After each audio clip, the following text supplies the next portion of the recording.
Mesdames et messieurs, bonjour. Un formidable événement en direct dans cette édition de 13h. En ce moment même, la première sortie dans l'espace de notre astronaute Thomas Pesquet. Une sortie pour travailler sur le système électrique de cette station. Le programme prévu à 13h05 a pris un peu d'avance. Il est sorti il y a un peu plus d'une demi-heure dans l'espace, notre astronaute. Christine Chapelle est en direct avec nous de Cologne, au centre de contrôle de cette mission. Christine, bonjour. Vous avez un invité de choix. C'est lui qui a formé Thomas Pesquet à cette sortie. Racontez-nous ce qui se passe, Christine. Alors effectivement, Thomas est sorti avec une demi-heure d'avance sur le planning prévu. Il a toujours été extrêmement rapide. C'est pas Hervé Stévenin qui me contredira. Hervé, vous avez entraîné depuis 7 ans maintenant Thomas aux sorties extravéhiculaires. Comment est-ce quand il est sorti, comment vous l'avez senti? Est-ce qu'il s'est bien comporté? Oui, alors tout d'abord une précision, j'ai entraîné Thomas à Cologne. Le reste de l'entraînement s'est fait à Houston par la NASA pour finaliser cette sortie extravéhiculaire. Alors comment c'était? Ça se passe parfaitement bien. Donc il y avait une étape un peu délicate lorsque Thomas sort, lorsqu'il se retrouve à l'extérieur et qu'il perçoit la Terre pour la première fois. Il y a toujours cette sensation de « attention, je risque de tomber », où l'astronaute a peut-être tendance à se crisper, à s'accrocher un petit peu aux mains courantes. Ça, c'est une sorte de réflexe. C'est une sorte de réflexe, mais de toute façon, ils ont du temps pour s'habituer.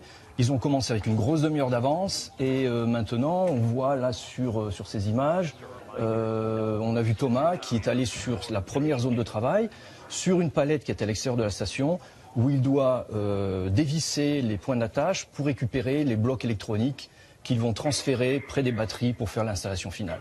Donc tout se passe parfaitement bien. Alors vous voyez, Jean-Pierre, ça va durer 6 heures, donc on aura l'occasion encore de revenir sur cette sortie extravéhiculaire de notre Français. Racontez-nous d'abord, Christine, quand même, on reste avec vous une seconde et avec ces images exceptionnelles qui sont tournées en ce moment même en direct à 450 km au-dessus de nos têtes. Christine, racontez-nous comment il est relié à la station. C'est quoi l'élément de sécurité? C'est un simple fil? En fait, il est toujours relié par 2 points. Et là, c'est le professionnel qui va parler. Vous m'avez expliqué, Hervé, qu'un astronaute doit toujours être relié à la station par 2 points. Tout à fait. Il a un câble de survie, un câble de liaison qui a été accroché au sas de sortie. Et comme son collègue Shane, il y a un enrouleur, il porte un enrouleur et il déroule ce câble qui leur permet d'être en permanence attachés au sas de la station. À côté de ça, Thomas, vous le voyez se déplacer, il se tient avec une main au moins sur la structure, c'est son point d'attache. Et lorsqu'il doit travailler avec 2 mains, à ce moment-là, il doit mettre sur la structure un autre point de fixation. Ils doivent toujours avoir 2 points de fixation. Le point le plus important étant ce câble de liaison avec la station et le sas de sortie. Merci. Alors on se retrouvera tout au long de cette édition de 13h, Christine, avec votre invité, avec ces images. Là, pour l'instant, il y a une petite coupure avec l'espace, ça peut se comprendre, où il y a Thomas Pesquet et l'astronaute américain. Tous les deux sont sortis. On va continuer à les suivre et à les regarder pendant la totalité de ce journal. Restez avec nous, Christine. On repart maintenant dans l'espace et à Cologne pour cette sortie de Thomas Pesquet qu'on suit depuis le début de cette édition de 13h. Christine Chapelle, vous êtes à Cologne, au centre de contrôle européen de cette mission de la Station Spatiale Internationale. Christine, c'était son rêve absolu à Thomas Pesquet, que vous connaissez si bien, son rêve absolu de sortir dans l'espace? C'est le rêve absolu de tous les astronautes, Jean-Pierre. J'ai vu ce matin que Thomas, avant de sortir, avait mis un message sur les réseaux sociaux où il disait que pour l'ancien pilote d'A320 qu'il est, c'était un petit peu le vol ultime que de sortir dans l'espace. Hervé, vous qui le connaissez bien, est-ce que vous pensez que ça a été un moment vraiment très fort pour lui? Oui, c'est une grande émotion au moment où il est sorti, où il a vu la Terre pour la première fois à l'extérieur, juste derrière sa visière. Il n'y a pas d'autre protection. Ça a été la concrétisation, il a réalisé qu'il concrétisait son rêve et ça a été un moment très fort qu'il n'oubliera jamais. Et il continue à vivre des moments exceptionnels. Est-ce que c'est un moment difficile physiquement? Est-ce que c'est fatigant de sortir dans l'espace? Tout à fait. On a parlé tout à l'heure des moyens de fixation. Les attaches, c'est un petit peu comme faire de l'escalade, mais c'est faire de l'escalade en armure, engoncée dans le scaphandre, pressurisé. Et pour vous donner une idée, lorsqu'on doit serrer la main simplement pour attraper une main courante ou pour attraper un objet, c'est comme si on pressait une balle de tennis. Et il va devoir faire ça pendant 6 heures, régulièrement, à chaque mouvement, à chaque fois qu'il ferme la main, il presse une balle de tennis. Donc c'est extrêmement fatigant. Donc vous voyez, Jean-Pierre, ce n'est pas un parcours du combattant, mais c'est quand même un exercice difficile qu'est en train de faire Thomas actuellement. En tout cas, Thomas n'est pas le premier Français à renouveler les aventures de Tintin. Il est le 4e. Le premier avait été Jean-Loup Chrétien en 88 pour une sortie de 6 heures. Il y a eu aussi beaucoup plus récemment Jean-Pierre Aigneret et puis Philippe Perrin il y a quelques années. Regardez ces événements regroupés par Christine Chapelle. Sur les 10 Français à être partis dans l'espace, seuls 3 ont vécu l'expérience de la sortie à l'extérieur du vaisseau. Le premier fut Jean-Loup Chrétien.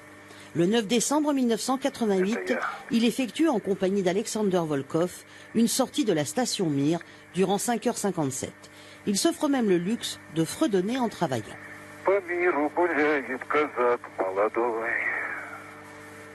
Le second est Jean-Pierre Aigneret, 11 ans plus tard en 1999. C'est toujours de la station russe Mir qu'il effectue une sortie extravéhiculaire.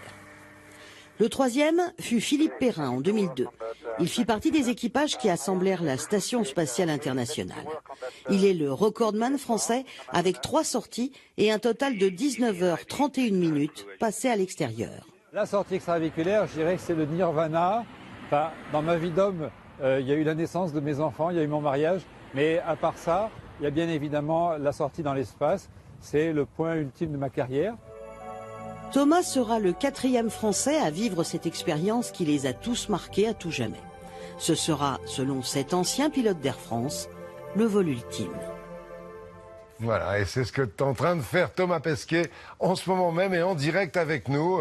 Vous le voyez, il travaille et je trouve exceptionnelle la qualité des images qui nous sont envoyées depuis l'extérieur de cette station spatiale internationale à 450 km d'altitude environ. Christine Chapelle et son invité restent en direct avec nous. On la retrouvera tout à l'heure, Christine. On repart à Cologne et dans l'espace avec Thomas Pesquet. J'ai l'impression, Christine Chapelle, vous êtes à Cologne, que les images de l'espace sont de plus en plus sombres. Ils ont allumé les lampes torches ou quoi ? Ben, c'est tout simplement que pour Thomas, il fait nuit maintenant. Vous savez, l'ISS avance à 28 000 km/h. Elle fait donc le tour de la Terre en 1h30. Lorsque vous avez commencé votre 13 heures, l'ISS était près des côtes ouest de l'Afrique. Maintenant, il vient de dépasser l'Australie. Il est au-dessus du Pacifique. Donc la lumière change régulièrement. Et ça, c'est un aspect qui est compliqué pour une sortie extravéhiculaire. C'est compliqué pour y voir clair. Oui, il faut s'adapter. On le voit sur les images. Le faisceau de la lampe torche est très petit. On voit très bien la zone de travail, mais il faut garder à l'esprit tout ce qui est autour, dans quoi il faut éviter de se cogner ou de s'érafler pour protéger le scaphandre. Et évidemment, tout ça c'est dans le noir, donc ça crée une difficulté supplémentaire. Est-ce que c'est déjà arrivé que des astronautes s'écorchent, déchirent leur combinaison Non, pas vraiment, mais vous avez dû le voir de temps en temps. Là, ils vérifient l'état de leur gant. C'est le point sensible puisque c'est la partie qui est en interface avec la station où on s'accroche. On peut éventuellement toucher un objet ou une partie qui est un petit peu plus abrasive. Et donc on demande aux astronautes régulièrement au cours de la sortie de vérifier, de montrer les gants à la caméra et de vérifier que tout va bien. Donc nous en avons encore pour 6 heures, Jean-Pierre. Nous reviendrons vers vous s'il se passe quelque chose. Oui, on se retrouvera tout à l'heure, de minute en minute. C'est passionnant de voir ces images.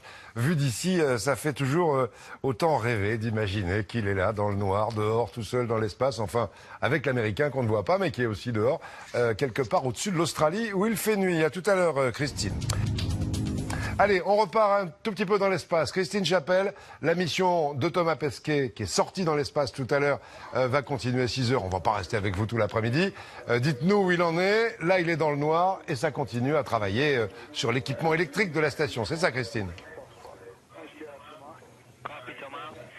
Effectivement, c'est ça. Ils vont changer une batterie. Vous savez que la station a quand même plus de 20 ans d'existence, donc il y a beaucoup de pièces qui sont nécessaires à la station, à la vie de la station, qui doivent être vraiment en bon état. Donc là, ils vont changer une batterie.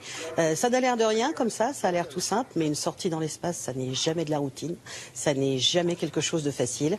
Et Thomas, je pense là, en ce moment, vit un des plus beaux moments de sa vie.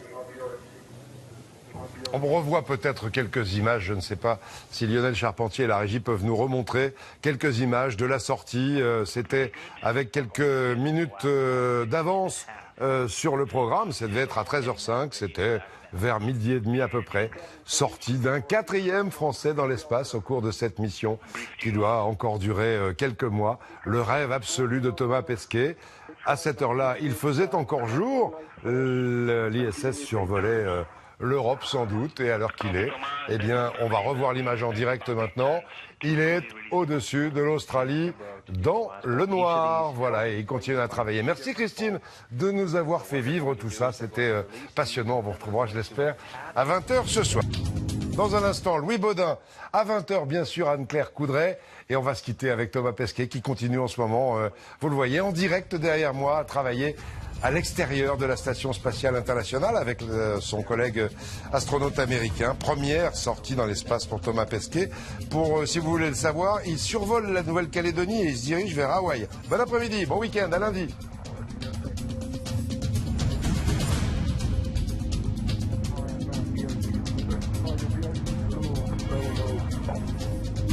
Thank you very much.